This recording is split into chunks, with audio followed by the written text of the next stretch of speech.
Good morning, students. In this session, we will discuss another parts of speech. That is the fourth one, that is verb. Verb is known to be an integral part of a sentence. Integral part in the sense, without verb, we cannot imagine a sentence, or a sentence can't be possible. A sentence is not possible without a verb. That's why it is called an integral part of a sentence. So, with any parts of speech, we can make a sentence. But without a verb, we cannot make any sentence. Yes, like, suppose I write go, come, like sit,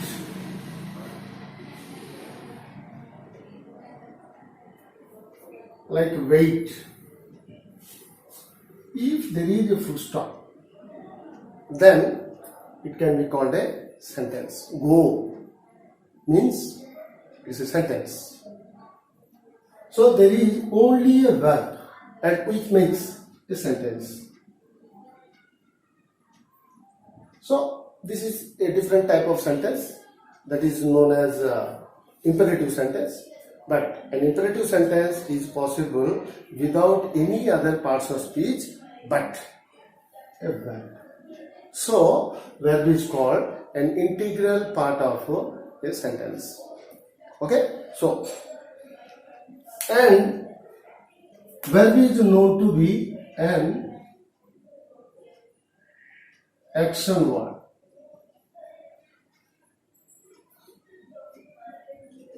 Verb is an action word. Any action is a verb. Any action like go is an action, come is an action, sit an action, wait an action, run an action, climb an action, jump an action, and all these are verbs and all these are action words. But in English grammar, there is another thing which is not an action but a verb, which is not any action but a verb. So, in this regard, verb has been divided into two sections.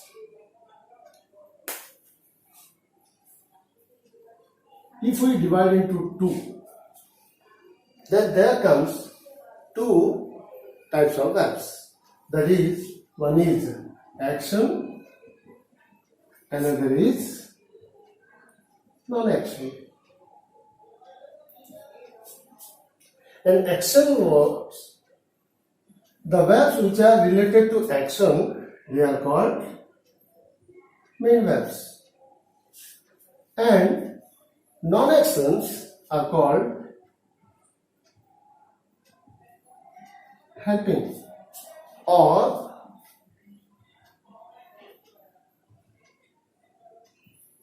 auxiliaries. So main verbs and auxiliaries. So here we find all the action words in this section, that is main verbs, and non-action words are known to be helping or auxiliaries. Okay? Yes. So what are the characters of these actions and non-actions that makes them different? That is, these action words have four forms, whereas these auxiliaries have no form. And under these four forms, they are verb 1, verb 2, verb 3, verb 4. And verb 1 is known as present. This is the form These are the forms, present forms. Second one is past. Third is past participle. And fourth is present participle. Clear? So verb 1, verb 2, verb 3 and verb 4, they are main verbs. And the verb which has all these four forms, they are known to be main verbs. And the verbs that have no form, that is known as auxiliaries or helping verbs. Is it clear? And here in this, these main verbs are unlimited in number. They are unlimited in number. Any action is a verb. So there are a lot of actions. Those are known to be unlimited, but these auxiliaries are very few and they are limited in number. Okay, and how they are limited? And here we understood that how they are unlimited. And the question arises, how these auxiliaries by their character unlimited and how they have no forms, that we will discuss now under auxiliaries. Clear? Okay. But to get acquainted with these action words, we will practice so many verbs that are known or unknown from your collections and find all the four forms of the verb so that you can be very comfortable. Yes, it is my advice to all my students. Clear? Okay. Another now comes about auxiliaries. And under these auxiliaries,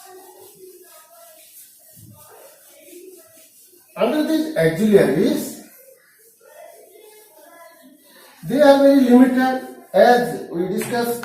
Now, how they are limited, that we will see. That is auxiliaries. And these auxiliaries again divided into two. Yes. And these are, first one is primary and the second one is modal. That means these are primary auxiliaries and modal auxiliaries. Yes? Okay. So under these auxiliaries, they are divided into two, and under this auxiliary, they are only three verbs. But under modal, they are 13. Yes? So under three, under these primary auxiliaries, they are first primary auxiliary is be, another is do, and third one is have. So these three are called primary auxiliaries, and under modal they are 13. Under this modal, first comes will, shall, would, should, can, could, may, might, must, used to, need to,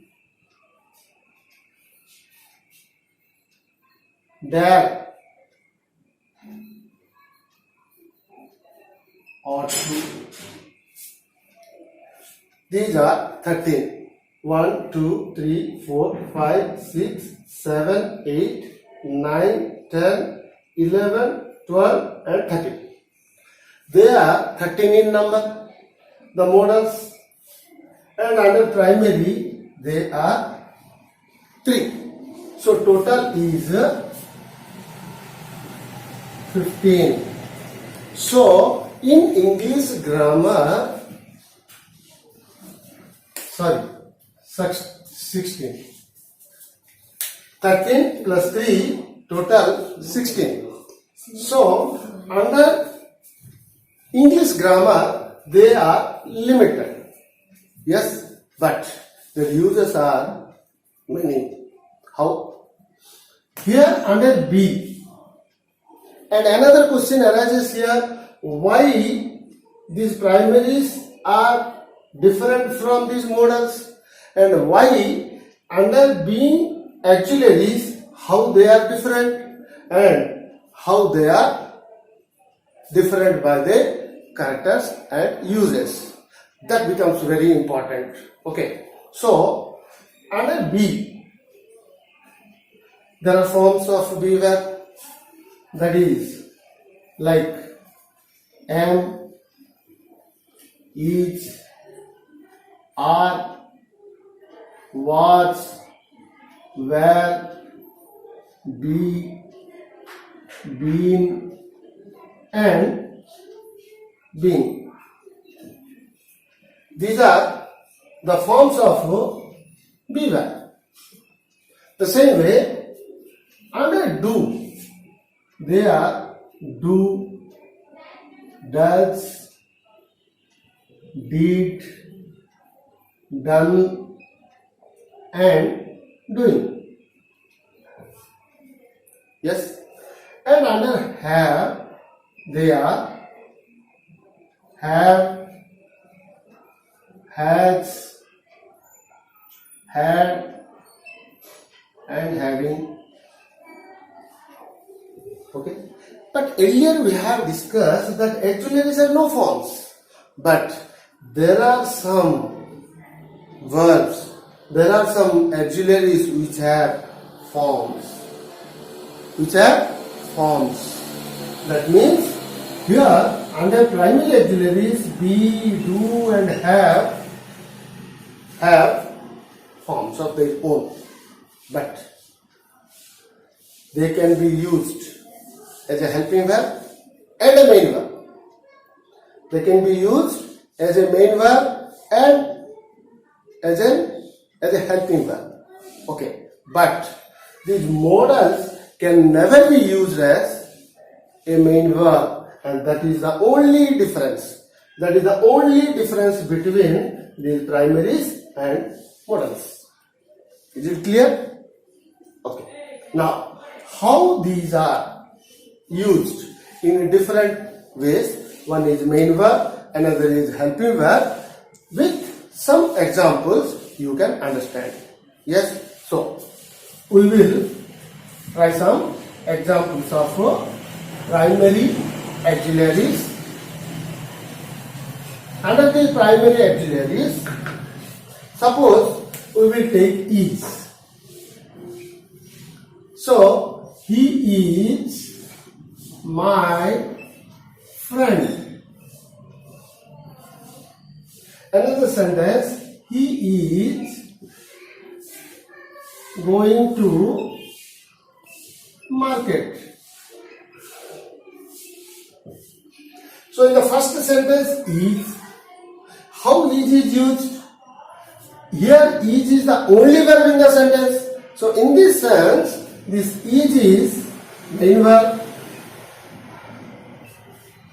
and here is a verb, going is a verb, and going is a main verb. Why main verb? Why going is a main verb? Because it is an action word, because that doesn't come under this list of modals or auxiliaries. That comes under main verbs. So main verb is going, and is helping this going. So is here helping. Okay, that means is can be used in both ways. as main verb and as a helping verb. Yes? Okay. The same way, you can use am, are, was, were. Okay, so there you will find how these primary auxiliaries can be used in both ways, as main verb and helping verb. Yes, suppose we take be as the example. So how be can be used as a main verb and helping verb? Okay, so suppose be careful. Be careful. It's a sentence, and be is a main verb here because this is the only verb in the sentence. So be is main verb. I will be coming from school. I will be coming from school. So here be coming is a main verb and be and will, these two are auxiliaries. So be is here helping or auxiliary. Understood? So the same way, is, am, are, was, were, be, have, has, had, okay, and do, does, did, all can be used as a main verb and as a helping verb. Yes? Okay. Now, the question comes about modals. So how modals are important? This is the importance of primary auxiliaries. We came to know. Okay, and how they are different from modals, that is also understood. But now comes about the modal and their significance. So how they are signified, and they have a unique use in English grammar. Okay, suppose here you see will and shall. Let us take about will and shall. Will and shall are generally used in future. Okay, in future. But the difference between will and shall, in ancient grammar, in ancient literature, it was taken to be granted. But today, in modern English, we take both same. But here, I shall go. I will go. What is the difference between these two sentences? Here it is shall, here it is will. Yes? And it makes a difference with this pronoun. Okay. Or first person, second person, and third person. These are the three persons in noun and pronoun. Yes, first person, second person, and third person. So, under this first person, shall will be taken as uncertain, because future is often uncertain, but there is certainty in future. Still there is certainty in future. How? Because if today is Sunday, then tomorrow will be Monday. It is certain, though it is future. Okay, so in that case, we use shall instead of will. Okay, so how? And will is uncertain in case of first person. What is first person? First person is I and we. And second person is you. So, in case of second person, this shall becomes certain. And will be, sorry, this is will be certain. This is uncertain, this is certain. Okay. And under second person, this will be, shall will be certain and will be uncertain. Under third person also the same, that is certain and uncertain. Yes, so shall and will makes all the difference when the subjects are different. Okay, first person, second person or third person. So this is the significance of will and shall in grammar. Okay, and the same way would and should. Would and should is used. Okay, so would, should, can, could, may, might, must, used to, need to, dare, ought to, all these 13 have their unique uses. Okay, so this will be another chapter, and in that particular chapter, modal,